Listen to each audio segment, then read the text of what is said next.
Kita satu di dalam doa, kita boleh bersekutu bersama dengan Tuhan. Bapa, di dalam nama Tuhan Yesus Kristus, terima kasih Tuhan, kembali lagi kami bersyukur buat kasih-Mu, buat kemurahan-Mu, buat kebaikan-Mu, buat anugerah-Mu bagi kami. Terima kasih Tuhan untuk hari yang indah ini, hari yang begitu luar biasa yang Tuhan berikan bagi kami setiap hari.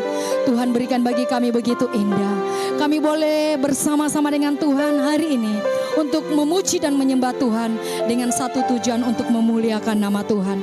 Kami percaya Tuhan Yesus, Engkau hadir di tengah-tengah ibadah kami. Dimanapun umat-Mu berada saat ini Tuhan, dari Sabang sampai Merauke Tuhan, Engkau ada di tengah-tengah kehidupan umat-Mu. Berkatilah ibadah kami Tuhan, dari awal, pertengahan, hingga selesainya ibadah online kami hari ini. Tuhan Yesus yang berkarya dengan luar biasa. Hanya di dalam nama Tuhan Yesus kami berdoa bersyukur. Haleluya. Amin. Puji nama Tuhan. Saudaraku yang dikasihi Tuhan, mari kita angkat pujian ini dengan penuh kerinduan kepada Tuhan.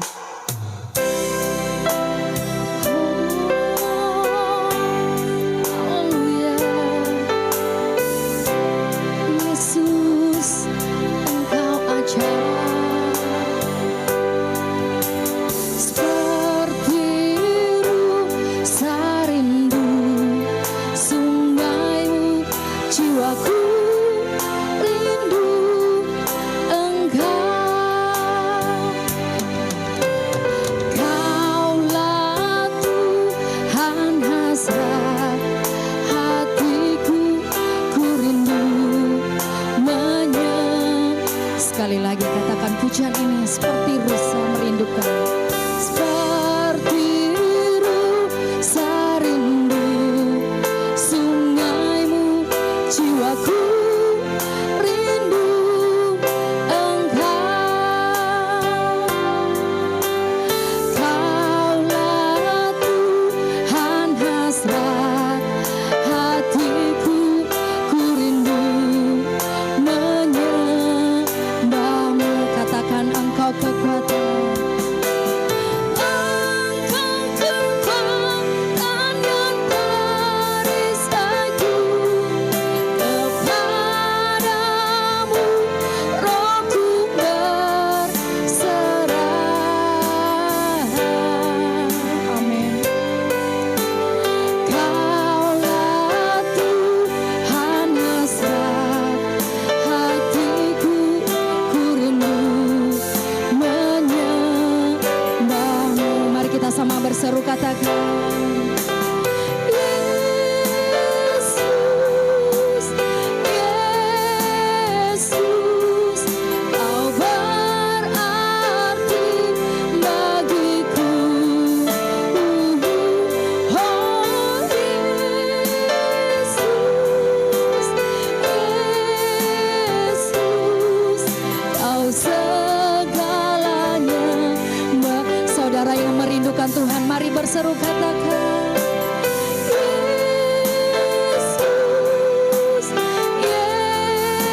Yesus, Kau berarti bagiku. Oh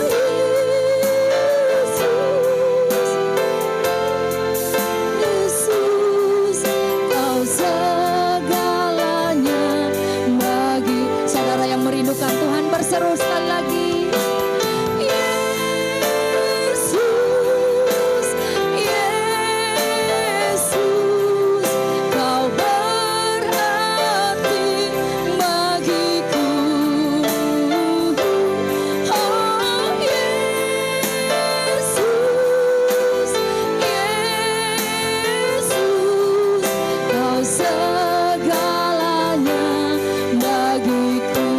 Oh segalanya, Kau segalanya bagiku. Oh segalanya, Kau segalanya bagiku. Saudara yang rindu Tuhan, saudara yang cinta Tuhan, saudara yang mengasihi Tuhan, mari kita sembah Tuhan. Lebih lagi sembah, kami menyembah-Mu, kami tinggikan.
Kami siapkan hati kami untuk mendengar firman-Mu Tuhan.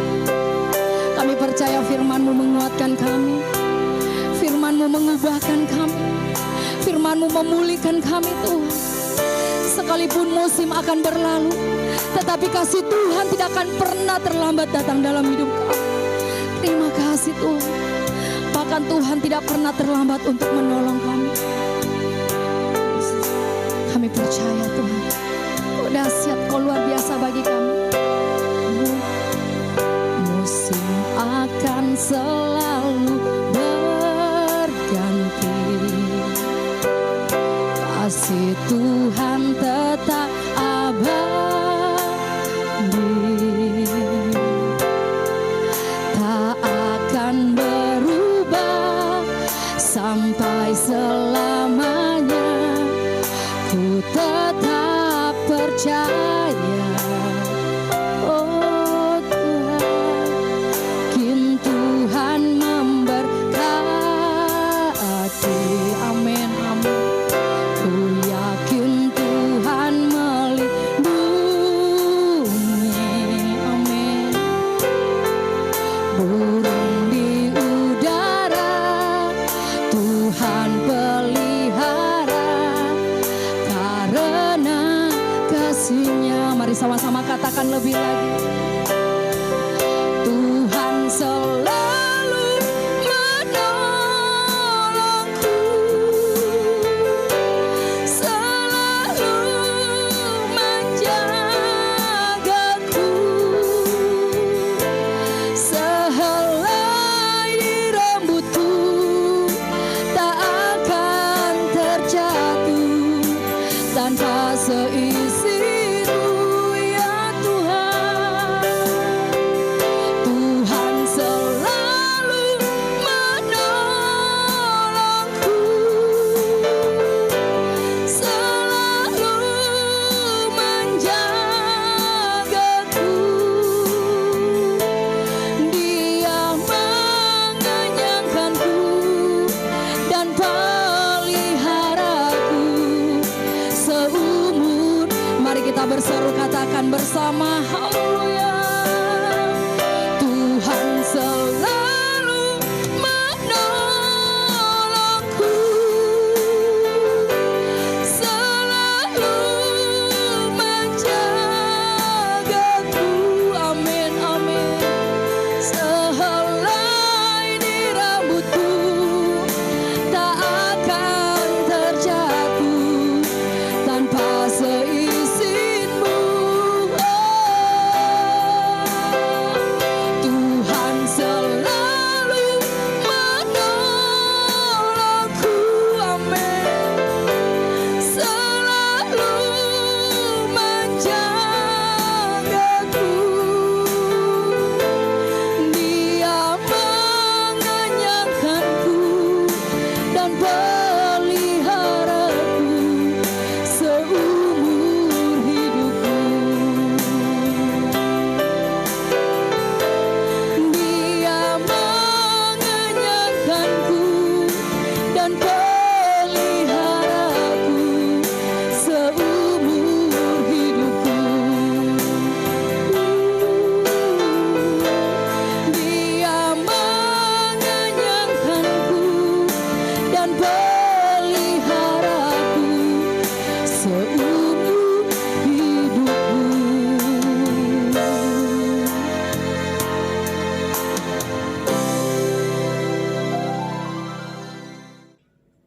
Haleluya.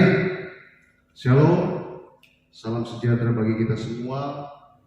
Salam dalam kasih Kristus. Puji Tuhan, hari ini kita boleh sama-sama kembali beribadah dalam ibadah online bersama dengan LOB Ministry. Saya percaya bahwa setiap kita adalah orang yang siap untuk memberkati Tuhan lewat puji-pujian kita, lewat pengagungan kita, bahkan lewat firman Tuhan yang akan memberkati setiap kita. Sebelum kita menerima perenungan firman Tuhan dalam ibadah kali ini, mari kita tutup mata kita dan kita berdoa. Segala puji syukur kami naikkan kepada-Mu Tuhan atas segala kasih dan kebaikan-Mu bagi kami. Kami boleh ada hari ini semua karena kasih dan pertolongan Tuhan.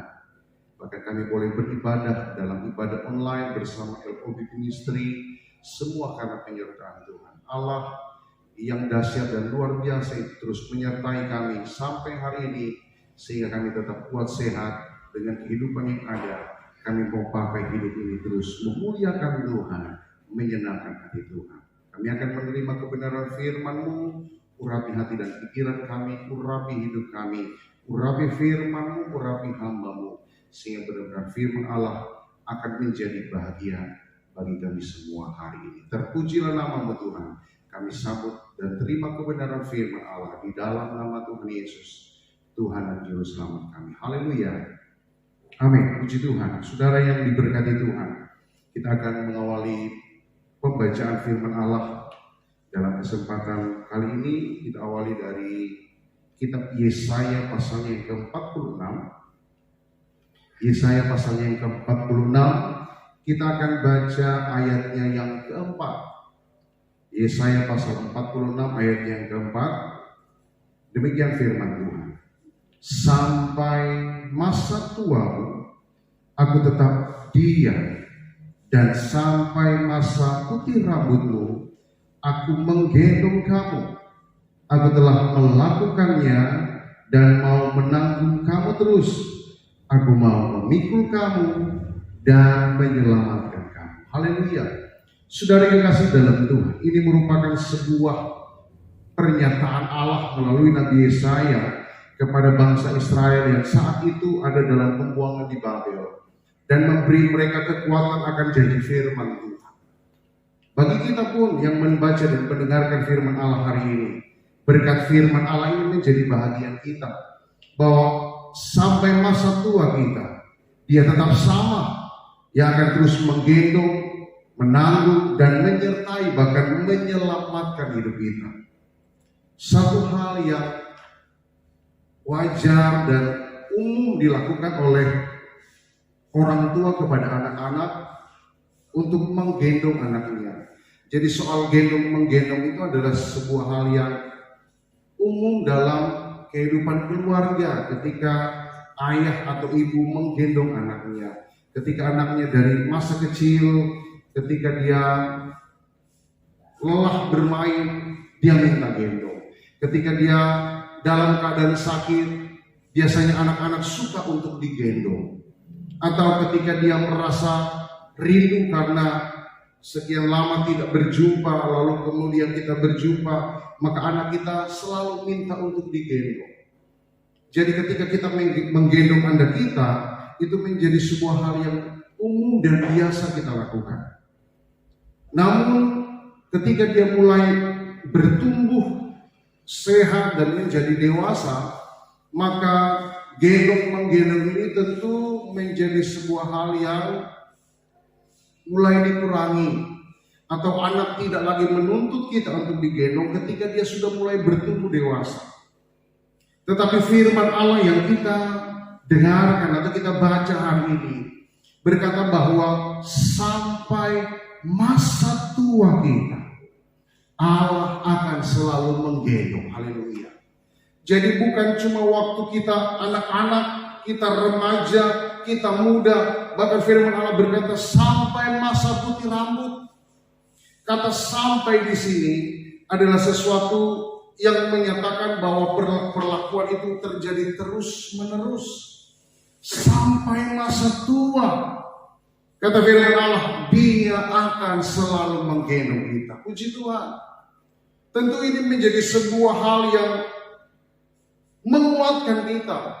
Ada berapa banyak kali ketika kita merasa lemah, kita merasa khawatir, kita merasa sendiri. Padahal janji firman Allah berkata bahwa Dia selalu menggendong kita. Kalau saya bisa gambarkan seperti ini, saudara, mengapa kita harus takut tertusuk duri ataupun tertusuk paku kalau kita sedang ada di dalam tank baja? Atau mengapa kita merasa takut kedinginan, kehujanan atau kepanasan kalau kita sedang ada di dalam sebuah kendaraan yang sejuk dan nyaman? Mengapa kita harus merasa khawatir merasa takut kalau kita menyadari bahwa sampai masa tua kita, haleluya, Allah senantiasa menggendong kita.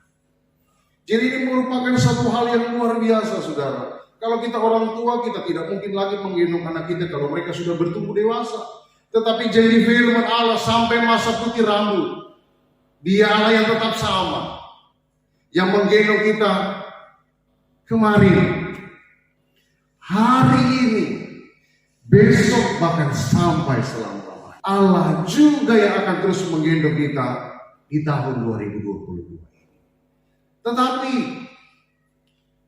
walaupun Allah berkata bahwa Dia akan menggendong kita terus sampai masa putih rambut, Dia menggendong kita, tapi kenyataannya ada orang-orang yang tidak mau digendong oleh Tuhan. Walaupun kedengarannya aneh, tetapi ini yang menjadi kenyataan. Dan kita akan belajar hari ini bahwa ternyata ada orang-orang yang tidak mau digendong oleh Tuhan. Mari kita belajar. Yang pertama adalah orang yang ragu akan kuasanya. Ya, tidak sedikit dari anak-anak Tuhan ketika sudah mengalami hal yang besar, sudah ada dalam kedudukan yang tinggi, sudah banyak relasi, sehingga banyak kali tidak lagi mengandalkan Tuhan, tidak lagi berkata pada dirinya bahwa saya perlu Tuhan. Ada satu contoh dalam Alkitab, kalau kita buka dalam 2 Tawarik pasalnya yang ke-14, 2 Tawarik pasalnya yang ke-14, saya akan baca ayatnya yang ke-11. 2 Tawarik pasal 14 ayat yang ke-11. Kemudian Asa berseru kepada Tuhan Allahnya, ya Tuhan, selain daripada Engkau, tidak ada yang dapat menolong yang lemah terhadap yang kuat. Tolonglah kami ya Tuhan, Allah kami, karena kepadamu-lah kami bersandar, dan dengan nama-Mu kami maju melawan pasukan yang besar jumlahnya ini. Ya Tuhan, Engkau Allah kami, jangan biarkan seorang manusia mempunyai kekuatan untuk melawan Engkau. Saat ini Raja Asa, Raja Yehuda, sedang mengalami sebuah ketakutan karena Serah, Raja Ethiopia, sedang maju untuk berperang melawan mereka dengan jumlah tentara yang sangat banyak. Ada 1 juta pasukan tentara dan ada 300 kereta. Jumlah yang begitu besar tidak sebanding dengan apa yang pasukan yang dimiliki oleh Raja Asa. Itu sebabnya dalam ayat yang ke-11 Raja Asa berseru kepada Tuhan dan berkata, selain daripada Engkau ya Tuhan, tidak ada lagi tempat untuk kami mencari pertolongan. Jadi di 2 Tawarik pasal 14 ini kita melihat bahwa Raja Asa membutuhkan pertolongan Tuhan, memerlukan Tuhan, sehingga dia berseru.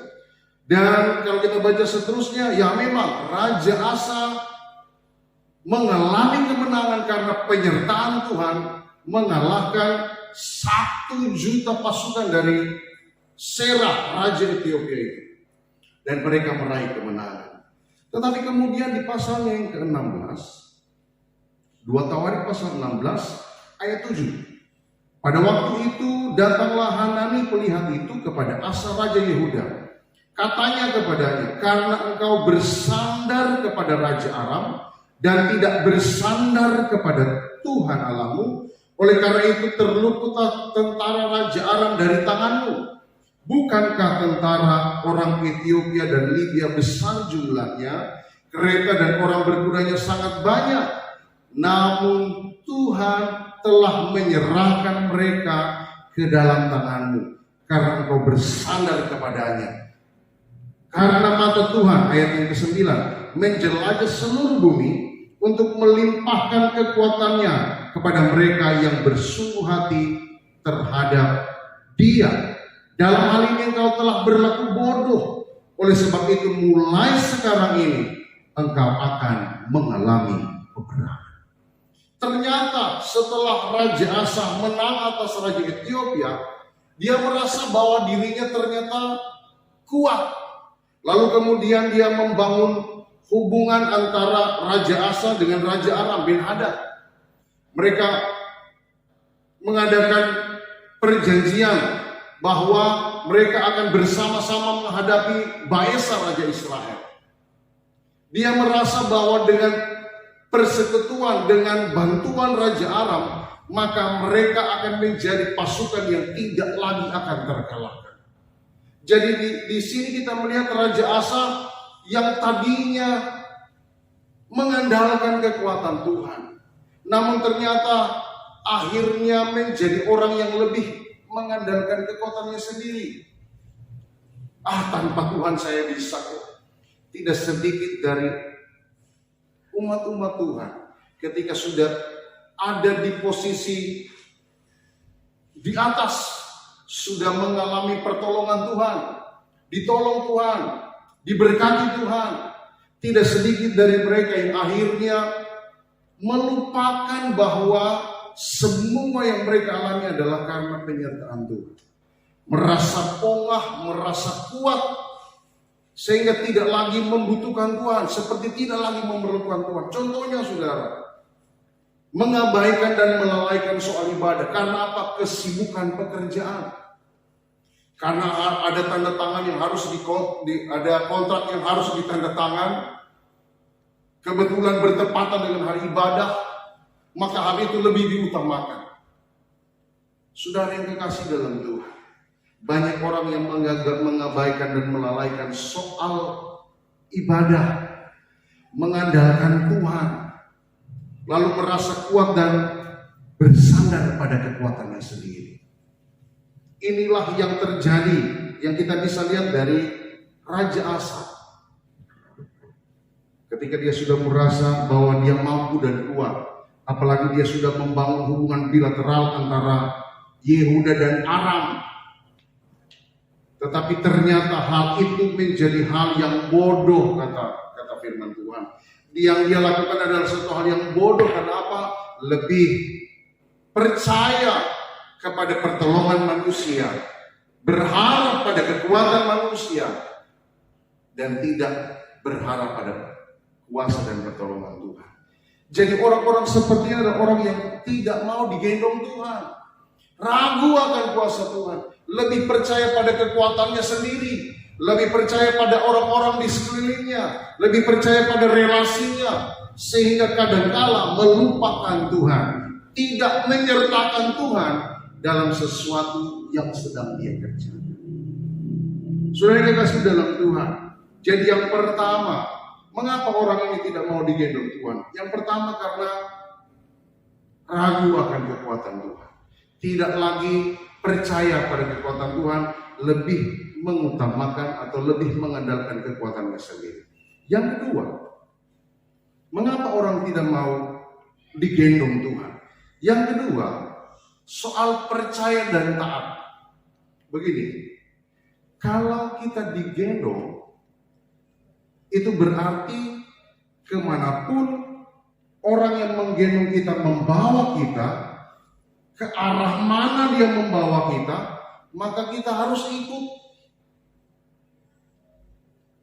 Kemanapun orang yang menggendong kita membawa kita, maka kita harus ikut. Ikut aturannya, ikut kemana dia mau. Yang kedua, mengapa orang tidak mau digendong? Begini saudara, dia mau mengalami berkat Tuhan, mau mengalami pembelaan dan pertolongan Tuhan, tapi hidupnya tidak sesuai dengan apa yang Tuhan inginkan. Dia tidak mau berjalan kemana Tuhan membawa dia. Dia tidak mau ikut aturan Tuhan. Padahal firman Allah berkata bahwa Allah akan terus membawa kita ke tempat di mana hal itu adalah yang terbaik bagi kita. Jadi Tuhan lebih tahu apa yang terbaik bagi hidup kita. Namun kadangkala kita mau digendong Tuhan, tapi kita tidak mau ikut kemana arah Allah mau membawa kita. Tidak mau ikut jalannya, tidak mau ikut aturannya, maunya diberkati tapi tidak melakukan apa yang Tuhan mau. Tidak ikut aturan firman Allah. Jadi yang kedua, orang yang tidak mau digendong Tuhan adalah orang yang tidak mau berjalan di dalam jalan yang Tuhan mau bagi kita. Ingat satu hal saudara, bahwa Tuhan lebih tahu mana yang terbaik bagi hidup kita daripada kita sendiri tahu apa yang terbaik bagi kita. Tugas kita adalah kita percaya, kita taat, kita tunduk kemanapun Tuhan membawa kita. Sebab firman Tuhan jelas berkata bahwa rancangan Tuhan adalah rancangan yang penuh dengan damai sejahtera. Kalau tahun 2021 Allah menggendong kita, lalu membawa kita kemana Tuhan mau bawa, lalu kita berjalan bersama dengan Tuhan. Tahun ini pun saya percaya Allah akan membawa kita mengalami hal-hal yang luar biasa bersama dengan Tuhan. Ada satu contoh tokoh dalam Alkitab yang mengalami sebuah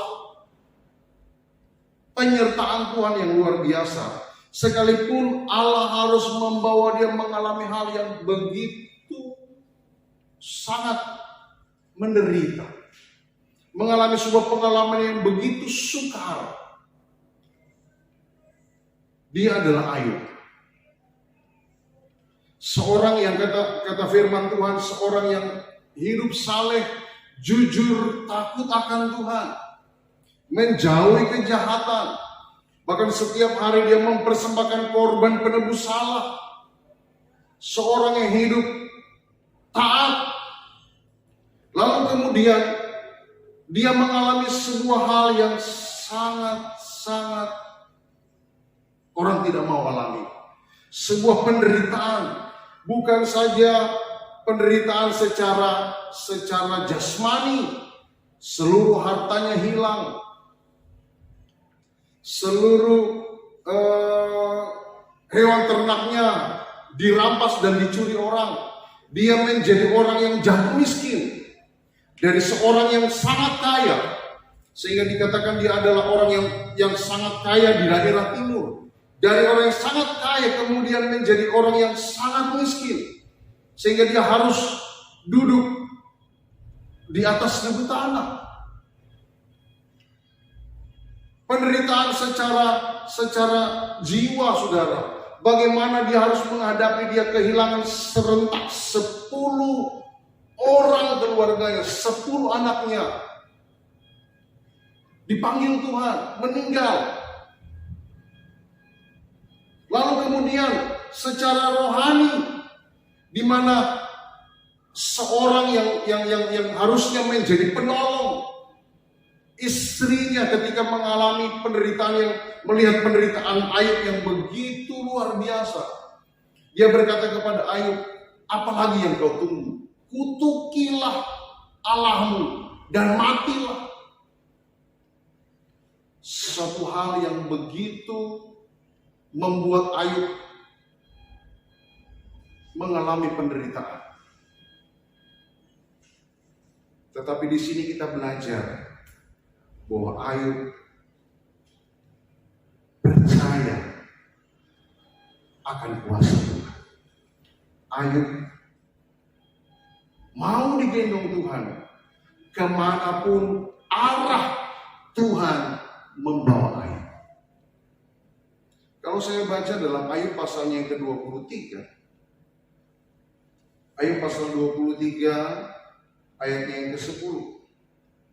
Karena ia tahu jalan hidupku, seandainya ia menguji aku akan timbul seperti emas.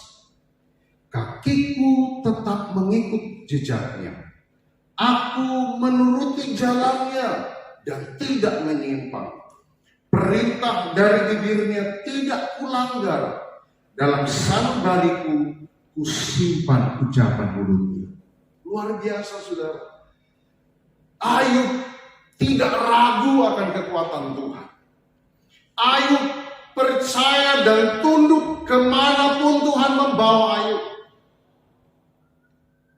Sebab Ayub percaya bahwa Allah selalu menggendongnya. Mari kita menjadi seorang pribadi yang sama seperti Ayub. Kita percaya akan kekuatan Tuhan. Kita yakin bahwa kemana Tuhan membawa kita, itu adalah hal yang terbaik bagi hidup kita. Sehingga ketika Ayub selesai melewati semuanya itu, Ayub sampai pada satu titik di mana Ayub 42 ayat yang kelima dia berkata begini, hanya dari kata orang saja aku mendengar tentang Engkau, tetapi sekarang mataku sendiri memandang Engkau. Luar biasa sudah. Pengalaman Ayub membuat dia melihat sendiri bagaimana Tuhan menggendong, menyertai, memberkati, menolong, menyembuhkan, mengerjakan mujizat.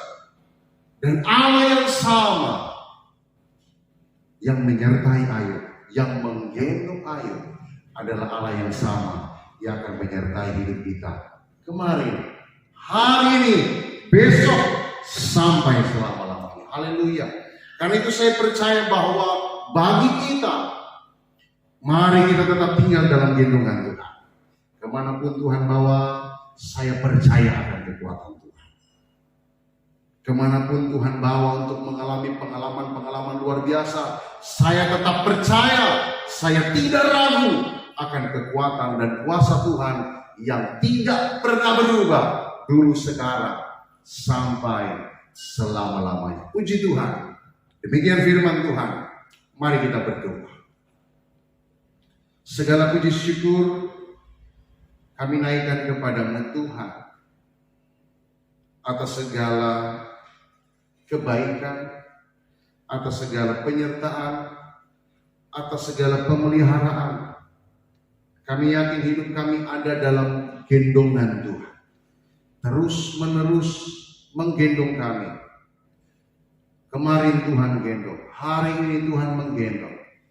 Besok pun selama-lamanya kami akan tetap ada dalam gendongan Tuhan. Itu menjadi sebuah kekuatan bagi kami. Sehingga kami tidak akan pernah merasa lemah, khawatir dan takut. Sebab Tuhan selalu ada bagi kami.